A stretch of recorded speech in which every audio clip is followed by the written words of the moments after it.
Wakomana muri kutongosera nenzara udai nembodza dzabikwa nasenzeni. Kuzvimbira kita sei wakomana inoda kutombokomborera kuna mbuzi. Tosvika rini chibikirwa mbudzi kuti inda kuzvitina haudi zvokangogara padhiramu. Sadza mbodza here?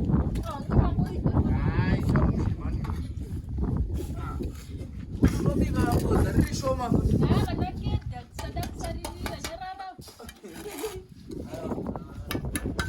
Hai toda kukomborera.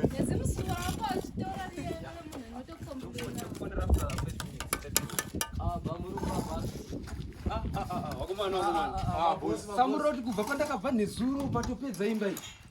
Ndo mafambirero. Basa ivo mane. Ngomaruviro wacho. Mufambire kwasi munoshanda nemushini kani? Kwesoko matopedza kwesoko. Ndo zvatinoita ndosaka muchiona tichitembera kuno. Togara mabasa. Guys. This is nice. Saka nezuro ndakazo.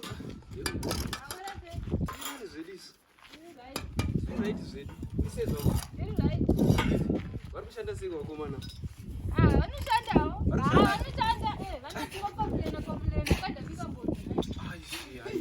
Wakomana zveshuwa here varikubika mbodzi here mukanasenzeni kuzvidinga vavati kana bosa. Zara ndoite kukuwara. Kana ndakuboza hadzisi kubika. Aiwa iyoyo haisi problem guys. Rove basa chete inini. Handiti. I think patiri kubuda panapa ndiri kuitira something. Sure here boss. Aiwa I'm very sure. 100%. Hamre patirorera. Aiwa saka ndakazokakana kubvunza saka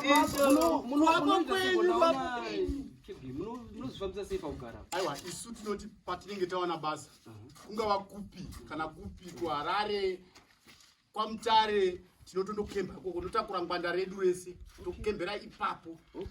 Totanga basa kusvika tapedza. So long material zvese zvakangodi zvakangokwana kana zvakangokwana tinopedza. Buzi you know yesterday ndakazoreceiva call yefriend yangu ari muZimbabwe. Akanakirwa nebasa iri zvisingaiti. Saka akanyatsondibvunza kuti nyatsoenda unyatsonzwa wakomana vari kumbonyatsoita nezvei. Aiwa tinolenda. Saka ndoda kuti ndinyatsonzwisisa kuti imimi wakomana imimi handizodi zvekunyadziswa. Because iyi friend yangu ibest friend yangu. Saka ndoda kuti ndizive kuti imimi munoshanda sei. Munoshanda sei maitire nyaya munoita nekambani yenyu because inini ndikufara umana. Isu zvatinoita murungu tinodaiwo either kana muchida mune mari yenyu motenga material tokwanisa kuvakira for lab kana muchida kuti tiite fixed supply zvese tinodi tinoita. Kusvika imba yapera. Kusvika imba yapera. Pamakini chipinda mumba mangu. Zvakanakisa. Zvakanakisa. It's okay. Saka tutoti mbonga next week mune mamu tunotanga imba iyo. Sure. Saka zvikuda kuti mune mapedzere kusvika panoti pachiva ipa. Pa wall plate. Pai panozoiswa rufu kapa ipa. Boss iyi ndiyo window level. Okay. Saka apa takutopedzisa apa tobva tadira chi rimbimu redu tovaka wall plate. Tatopedza ipapo. Takutopinda mune imwe stage. Saka hatimu racho rakawanda zvaro rehansi topedza. Vamwe vachitopedzisa zvimwe, vamwe vachitoita futi chi zvimwe. Saka imimi pamwe pandaida kubvunza munongoitira isusu chete vekudiaspora here kana kuti tinoitira kwese murugu. Kwese. Ndaida kukubvunzai because paipa yakamadhamu ndo vakazongodaidaiwo ndandisipo. Saka ndinyatsonzwisisa kuti donzo rinyi rakamira sei. Tinoita kwese kungava kumasvingo kana ikoko kujoza chaiko kana kuti tinouya. Zvakatorongeka tinouya. Saka tinouya. Aiwa saka pakanaka. Saka wazoti chizviya paya wati mari yechi chikafu muriwo. Saka ndopani ndopa. Senzeni manje. Wakakomana una le. Mukapa senzeni haibudise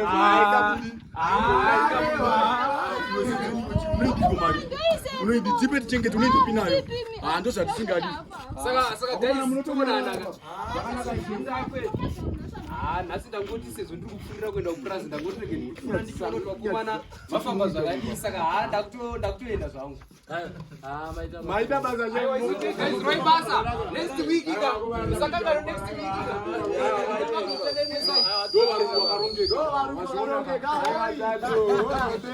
basa vakomana Marachi mari yandapuwa. wapuwa mari Kokana ndikati ndapuwa $10. Ndaiona mari Ya 20. Ah. Oh. Madi. Ndakati ndikakupa imwe ndipi mari. Tokupa tokunyimire chipa keda unowinda na shamari yako. Chipa keda. Nyenge bwana ndiwaoka. Asimangwana asabiga mbodza zvauriwe. Watoinda bosi vari boganas. Wangwada kuita nawe. Wangwada ya.